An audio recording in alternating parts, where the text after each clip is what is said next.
बिहार विधानसभा चुनाव के तारीख का ऐलान हो गया। बिहार में 2 चरण में वोटिंग होगी। बिहार में विधानसभा चुनाव का ऐलान हुआ, जिसमें तारीखों का ऐलान हुआ। बिहार में 2 फेज में वोटर वोट डालेंगे। 6 तारीख को 6 नवंबर को पहले चरण के लिए फर्स्ट फेज के लिए वोट डाला जाएगा। 11 नवंबर को सेकंड फेज के लिए वोट डाला जाएगा। 14 तारीख को नतीजे आएंगे। जो पहला चरण है 6 तारीख को 6 नवंबर को 121 विधानसभाओं में वोट डाले जाएंगे और 11 नवंबर को जो दूसरा चरण है उसमें 122 सीटों पर वोट डाला जाएगा। 14 नवंबर के दिन बिहार विधानसभा चुनाव के नतीजे आएंगे। चुनाव आयोग ने आज जो प्रेस कॉन्फ्रेंस करके शाम 4 बजे बिहार विधानसभा चुनाव का ऐलान कर दिया और चुनाव आयोग के ऐलान के साथ ही बिहार में आदर्श आचार संहिता भी लागू हो गई है।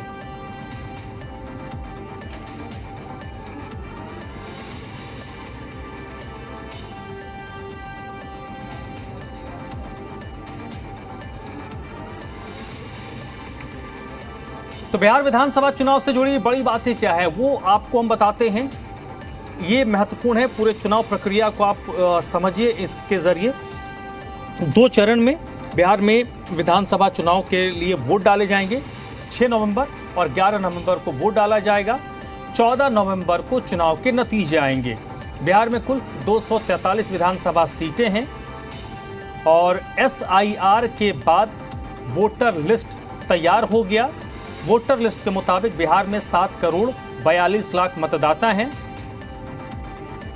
इनमें 3 करोड़ 82 लाख पुरुष मतदाता, 3 करोड़ 48 लाख महिला मतदाता हैं। जो युवा वोटर हैं, फर्स्ट टाइमर के वोटर्स हैं, इनकी संख्या 14 लाख है। वहीं बिहार विधानसभा चुनाव की बात करें तो जो पहला चरण है इसमें पटना, नालंदा, भोजपुर, बक्सर, शेखपुरा, लखीसराय, बेगूसराय, खगड़िया, समस्तीपुर, मुजफ्फरपुर, दरभंगा, गोपालगंज, मधेपुरा, सिवान, सहरसा, सारण, वैशाली और मुंगेर में वोटिंग होगी। दूसरे चरण की बात करें तो दूसरे चरण में 11 तारीख को वोट डाला जाएगा। गया, कैमूर, रोहतास, औरंगाबाद, जहानाबाद, ये ज़्यादातर शाहबाद के इलाके हैं। अरवल, नवादा, भागलपुर, सीतामढ़ी, जमुई, बांका, शिवहर, मधुबनी, सुपौल, पूर्णिया, अररिया, कटिहार, किशनगंज, पूर्वी चंपारण, पश्चिमी चंपारण वोटिंग होगी। इसमें शाहबाद का इलाका है, सीमांचल का इलाका है और मगध का इलाका है, गया, औरंगाबाद। और इसमें कुछ क्षेत्र मधुबनी हो गया के साथ साथ सीतामढ़ी, ये मिथिलांचल यानी मिक्स करके एक ग्राफ जो जारी हुआ उसके हिसाब से 2 चरणों में चुनाव होंगे। ये देखिए स्थिति क्या है 2020 का।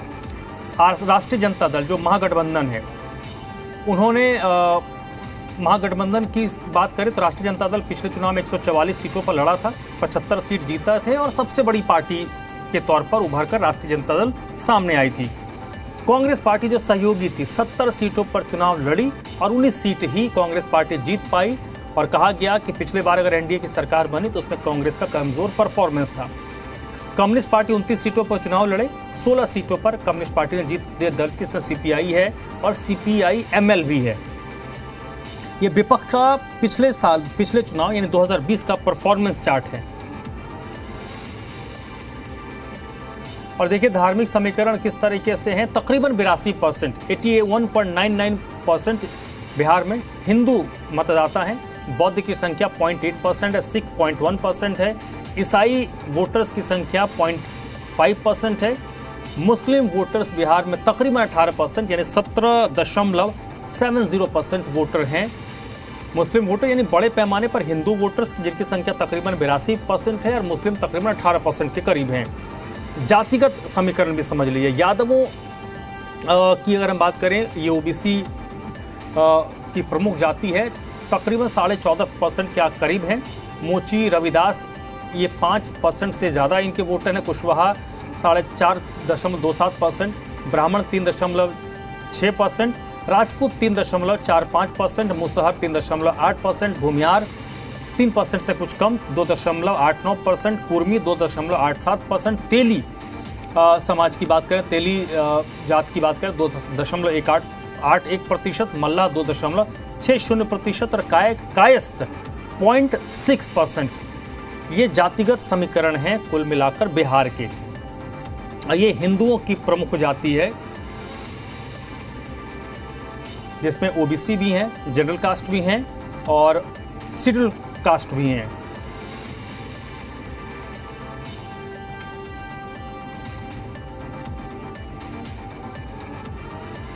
छठ के बाद 2 चरणों में बिहार विधानसभा का चुनाव होगा। 6 और 11 नवंबर को बिहार में वोट डाला जाएगा, जबकि 14 नवंबर को वोटों की गिनती होगी। 14 नवंबर को शाम तक यह तय हो जाएगा कि बिहार में अगली बार किसकी सरकार बनने जा रही है। 22 नवंबर तक बिहार में नई सरकार का गठन होने वाला है।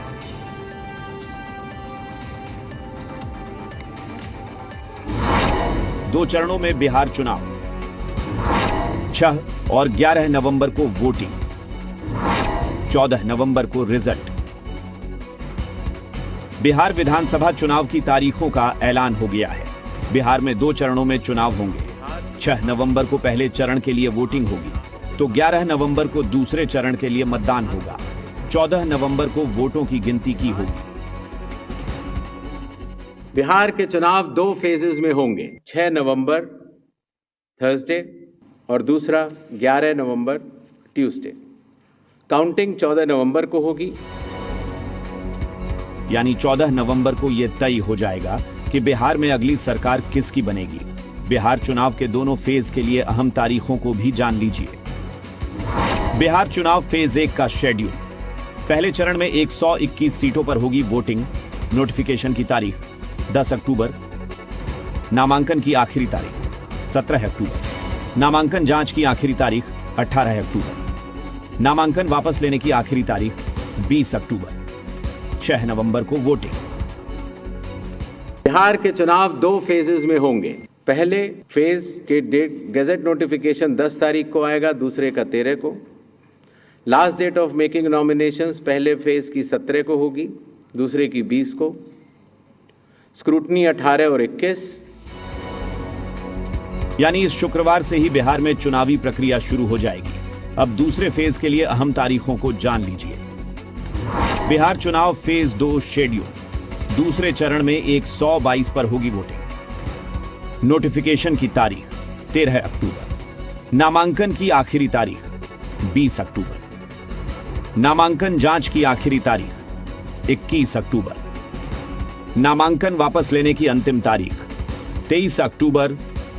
11 नवंबर को वोटिंग होगी।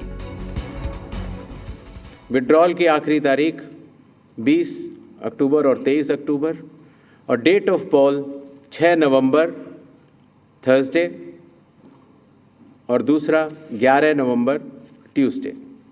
काउंटिंग 14 नवंबर को होगी और पूरी चुनावी प्रक्रिया 16 नवंबर तक समाप्त कर ली जाएगी। 14 नवंबर को काउंटिंग के साथ ही बिहार में अगली सरकार की तस्वीर साफ हो जाएगी। 22 नवंबर तक बिहार में नई सरकार का गठन भी हो जाएगा। ब्यूरो रिपोर्ट, जी मीडिया।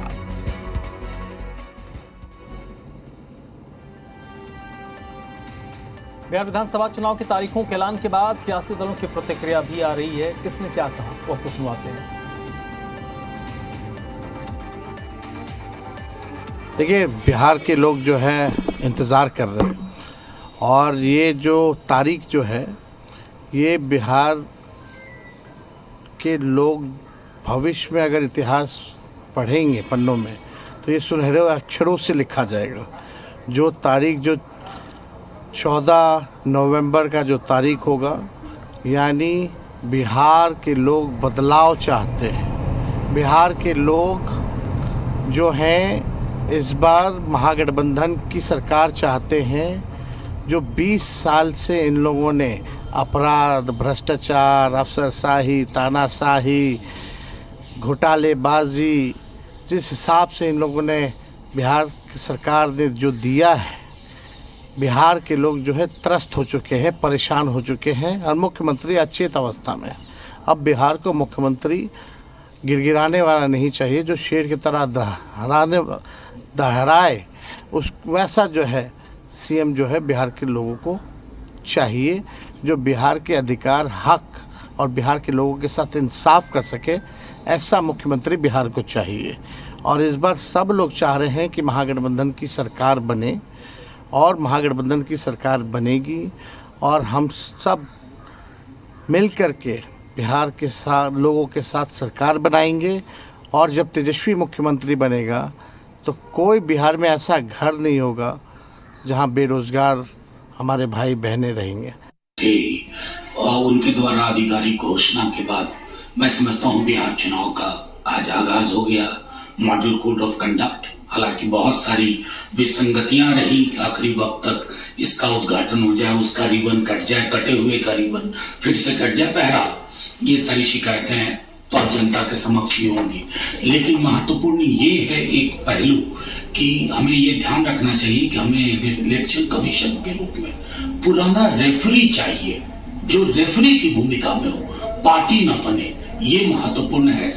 6 नवंबर और 11 नवंबर की तारीख चुनाव आयोग तय कर दी है, तो बिहार के लोगों ने भी 6 नवंबर और 5 नवंबर को यहाँ विपक्षी, परिवारवादी, भ्रष्टाचारी, जंगल राज के साथ उनके गठबंधन के लोगों यानी विपक्ष की पार्टियों का उस दिन सफाया की तिथि भी बिहार के लोगों ने तय कर दिया, घोषणा कर दी है।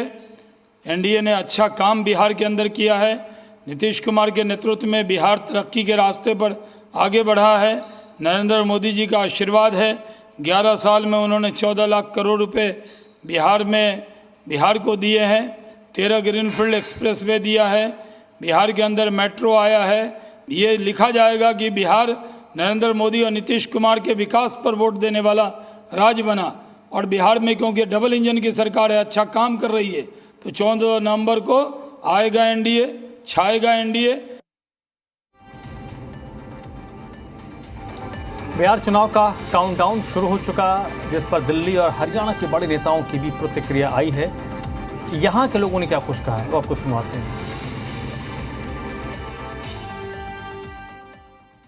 इलेक्शन तो अनाउंस होना ही था, नवंबर तक इलेक्शन खत्म करना था, तो कांग्रेस इन मुद्दों को उठा रही है, और अब से नहीं, पिछले 6-8 महीने से। और जिस तरीके से SIR का प्रयोग किया गया है, और वो भी इलेक्शन को बिल्कुल नज़दीक देख के, तो उससे बहुत से सवाल उठे हैं। और सबसे बड़ा सवाल यही है कि वोट की चोरी, और वोट की चोरी कई तरीके से की गई है और आगे करने का इरादा है इस सरकार का। और मुझे सरकार से कुछ नहीं लेना, सरकार तो कोशिश करती है, लेकिन कम से कम इलेक्शन कमीशन एक संवैधानिक बॉडी है, उसको तो अपना फर्ज निभाना चाहिए। 140 करोड़ का मुल्क है ये, और पार्लियामेंट्री डेमोक्रेसी 1000 साल के बाद, गुलामी के बाद मिली है। इसको महफूज करने का कांग्रेस ने अपना प्रण किया है कि हम इस लड़ाई को लड़ेंगे और इसमें जीत हासिल करेंगे। पूरा विश्वास है कि बिहार में इंडिया गठबंधन जीतेगा, लेकिन जिस बड़े पैमाने पे बिहार के अंदर 75 लाख वोट कटी, यानी कि और 25 लाख वोट बनी, किसी को पता ही नहीं चल रहा कि इतना, मतलब चुनाव से अगर 1-2 महीने पहले 1 करोड़ वोट, आप समझ सकते हो यानी कि बाकी प्रदेशों में क्या स्थिति होगी। आप अंदाज़ा लगा सकते हैं कि बिहार में जो हुआ, और जब तक अगर इतना राहुल गांधी जी के नेतृत्व में वोटर अधिकार यात्रा नहीं निकलती, इंडिया गठबंधन इतनी लड़ाई नहीं लड़ता बिहार के अंदर, तो शायद वहाँ भी लोकतंत्र का गला घोटने का काम हो चुका था चुनाव आयोग द्वारा। और हरियाणा में भी यही जो है, मैं समझता हूँ कि ये बात हरियाणा में भी प्रमाणित हो जाएगी जल्दी।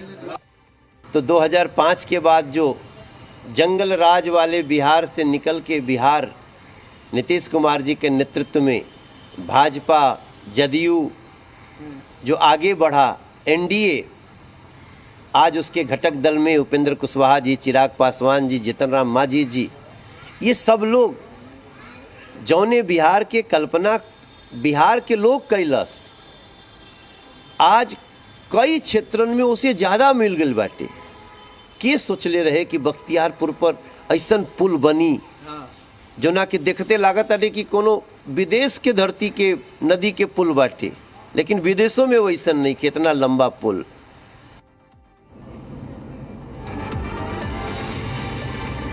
बिहार में 2 चरणों में विधानसभा का चुनाव होगा। बिहार में 6 और 11 नवंबर को मतदान होगा। 14 नवंबर को रिजल्ट आएंगे। प्रशांत किशोर जन स्वराज के संस्थापक, उनका ये कहना है बेहतर है कि चुनाव 2 चरण में होगा।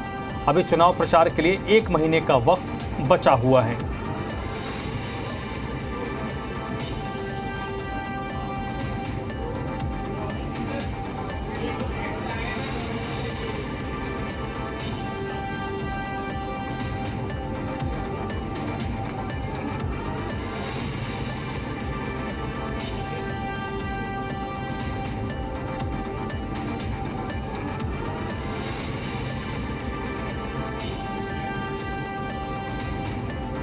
बिहार विधानसभा चुनाव का ऐलान हो चुका है और प्रशांत किशोर क्या कह रहे हैं सुन लीजिए।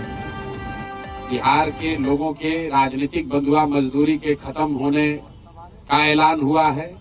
ये चुनाव की तिथियों की घोषणा नहीं है, बिहार के बच्चों के भविष्य के सुधार की शुरुआत होने की तिथि की घोषणा है। क्योंकि इस बार बिहार जाति, धर्म, नाली गली, मोदी, नीतीश, लालू, प्रशांत किशोर के लिए नहीं, अपने अपने बच्चों के लिए वोट करेगा, अपने बच्चों के पढ़ाई और रोजगार के लिए वोट करेगा, बिहार में बदलाव के लिए वोट पड़ेगा और उस शुरुआत के लिए वोट पड़ेगा जिस सपने को लेकर हम लोग यहाँ आए हैं कि चुनाव की तारीखों के ऐलान के बाद सांसद पप्पू यादव का भी बयान आया है। पप्पू यादव ने कहा कि बीजेपी घूस देकर वोट लेना चाहती है। पूर्णिया के सांसद पप्पू यादव ने बीजेपी पर जमकर हमला बोला। उन्होंने कहा महिलाओं के खाते में 10-10 हज़ार रुपए भेजे गए हैं, ये सीधे सीधे घूस है।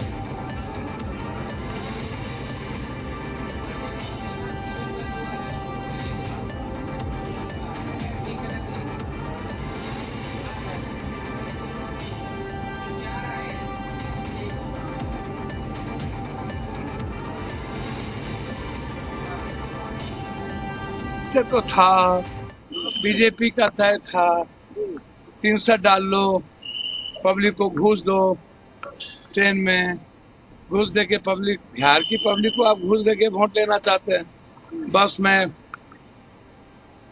पैसा डालो, ट्रेन से छठ में ले आओ, पहले 300, 200, 10,000, 3 बार एक ही चीजों का सरकार भवन का उद्घाटन करो, 3 बार रोड का उद्घाटन करो, झूठ का बोलते रहो, विकास कोई काम रोड पर उतरा नहीं। बिहार विधानसभा चुनाव के लिए आम आदमी पार्टी ने अपने उम्मीदवारों का ऐलान किया है। आम आदमी पार्टी ने 11 उम्मीदवारों के नामों का ऐलान कर दिया है। तो बिहार विधानसभा चुनाव होने के साथ ही आम आदमी पार्टी की तरफ से अपने उम्मीदवारों के नामों का ऐलान किया गया है। आम आदमी पार्टी ने बिहार विधानसभा चुनाव के लिए 11 उम्मीदवारों के नाम का ऐलान किया है।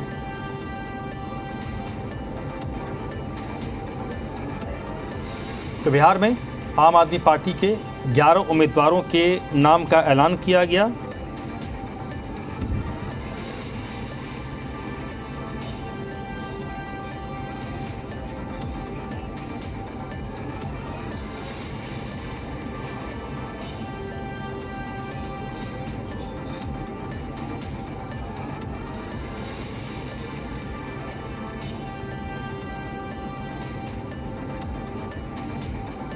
बिहार विधानसभा चुनाव का आज ही ऐलान हुआ और आम आदमी पार्टी ने अपनी पहली सूची 11 उम्मीदवारों की जारी कर दी है।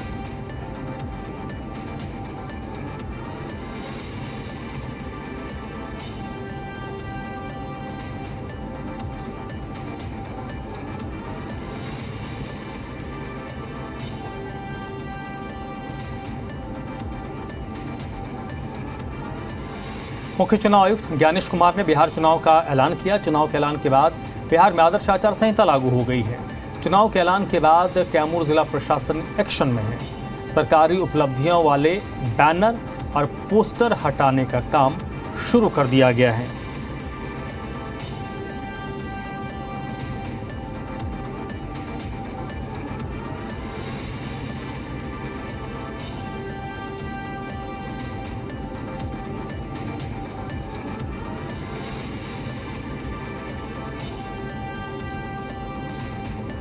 तो ये देखिए, बिहार विधानसभा चुनाव के ऐलान के बाद ही आदर्श आचार संहिता लागू हो गई और उसके बाद प्रशासन की तरफ से तमाम जो बैनर पोस्टर्स राज्य सरकार की उपलब्धियां बताने वाली लगाई गई हैं, होर्डिंग्स हो, बैनर हो, पोस्टर्स हो, उनको हटाने का काम शुरू कर दिया गया है।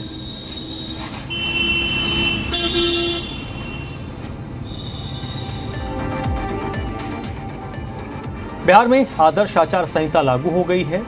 आदर्श आचार संहिता लागू होने के बाद शेखपुरा जिला प्रशासन ने पोस्टर्स को शहर से हटाना शुरू कर दिया है। शेखपुरा जिला प्रशासन अब तमाम जो बैनर पोस्टर्स हैं उनको हटाने के काम में जुटा हुआ है।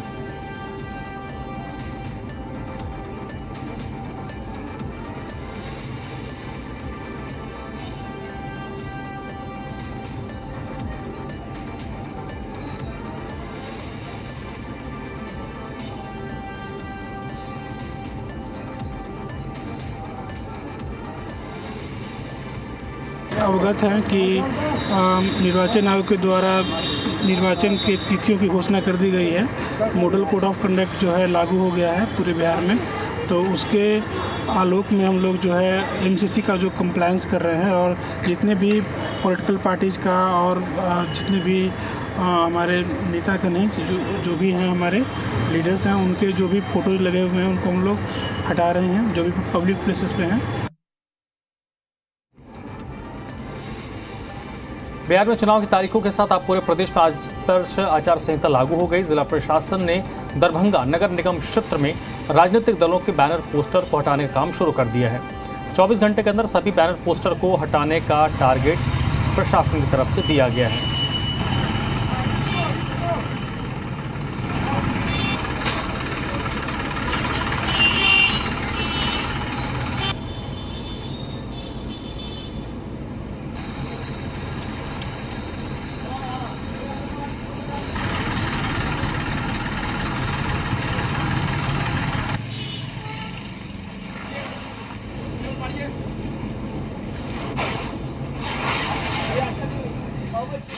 विधानसभा चुनाव 2025 के आचार संहिता लागू होते ही नगर आयुक्त महोदय के आदेशानुसार नगर निगम द्वारा धावा दल बनाया गया है। यह 3 दल नगर निगम में जितने भी क्षेत्र में जितने भी राजनीतिक दलों के बैनर, पोस्टर, वॉल पेंट हैं, सभी को हटाया जा रहा है। वॉल पेंटर को जैसे रंग को पोत करके उसको मिटाया जा रहा है। बिहार में विधानसभा चुनाव की घोषणा हो गई है। 2 चरणों में चुनाव होना है। इसी मद्देनजर आज से आचार संहिता लग चुका है। आचार संहिता लगते ही जो नगर निगम प्रशासन उन्होंने अपनी तरफ से सभी राजनीतिक दलों के जो बैनर पोस्टर है उसको सड़कों पर से हटाने का निर्देश दिया है। इसी कड़ी मेरे पीछे आप देख सकते हैं कैसे नगर निगम के जो कर्मी हैं वो लगातार यहाँ पर बैनर पोस्टर जो लगे हुए हैं सड़कों पे उनको हटा रहे हैं। पेंट जो किया हुआ उस पेंट को भी रंग रहे हैं। सबसे बड़ी बात है कि आप देख सकते हैं कि जो निर्देश मिला है उस निर्देश का ये लोग पालन कर रहे हैं। सब इन सब के बीच में मैं आपको दिखाना चाहूँगा कि आप देख सकते हैं किस तरह से ये लोग बैनर और पोस्टर को निकाल करके और ट्रैक्टर पर रख करके और फिर इसे ले जा रहे हैं। इन लोगों का साफ कहना है कि जो नगर आयुक्त का निर्देश है कि कोड ऑफ कंडक्ट लागू होते ही तमाम जो ये है बैनर पोस्टर है उनको सड़कों पर से हटा देना है। मुकेश कुमार, जी मीडिया, दरभंगा। पटना अब मेट्रो सिटी बन गई है। पटना मेट्रो की शुरुआत हो गई। 6 साल पहले 2019 में प्रधानमंत्री ने पटना मेट्रो की आधारशिला रखी थी। मुख्यमंत्री नीतीश कुमार ने आज उसका उद्घाटन किया। मौके पर सीएम ने खुद आईएसबीटी स्टेशन से भूतनाथ मेट्रो स्टेशन के बीच का सफर किया। लेकिन पटना मेट्रो के उद्घाटन को लेकर सियासत भी शुरू हो गई है। पायलट हैं वो इसमें मौजूद हैं। मिथिला पेंटिंग का मेट्रो पर किया गया है। बिहार के मुख्यमंत्री नीतीश कुमार हैं, हाथ मिला रहे हैं सब कोई को। और देखिए मुख्यमंत्री पटना मेट्रो में सफर कर रहे हैं और अब जो है ये मेट्रो का जो सफर पटना के लिए है वो शुरू हो गया है और ये सफर अब लगातार चलते रहेगा। मुख्यमंत्री नीतीश कुमार का ये सपना था कि पटना में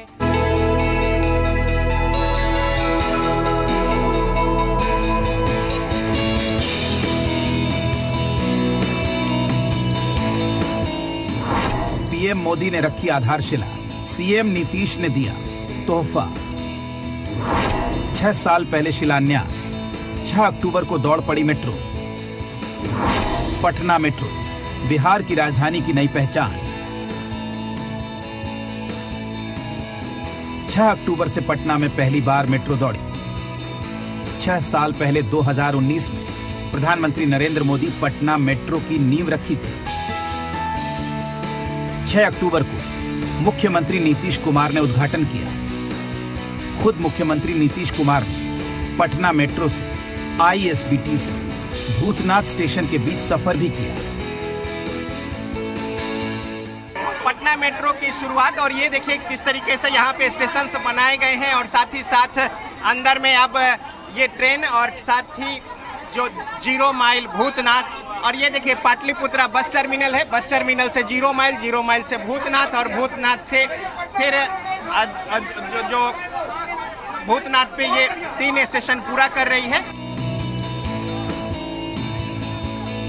नीतीश सरकार के वर्तमान कार्यकाल की पटना मेट्रो आखिरी सौगात है। पटना मेट्रो की रफ्तार ND की जीत की गारंटी बन सकता है। पटना वासियों के दिल की बात सुनिए। बहुत ज़्यादा खुशी है, प्राउड है अंदर से कि हमारे बिहार पटना में अपना मेट्रो चालू हो चुका है, जो हम लोग दिल्ली, कोलकाता, मुंबई में देखा करते थे। लगता नहीं था कि हमारे बिहार में ऐसा कुछ होगा, लेकिन आज बढ़िया से रेडी हो चुकी है हमारे पटना मेट्रो को। आप दिखा दीजिए कितना दुल्हन की तरह सजाया गया हमारे पटना मेट्रो को। तो बात काफ़ी खुश है, बहुत खुश है। अनुभव तो हम लोग बहुत दिन का ये सब वेट कर रहे थे कि कब खुले। ये जो जगह है, ये इसको भूतनाथ से 0 माइल बोलते हैं। यहाँ पे घंटों जाम रहती थी। इसे छुटकारा पाने के लिए ने बहुत अच्छी सोच सरकार की, और यह मेट्रो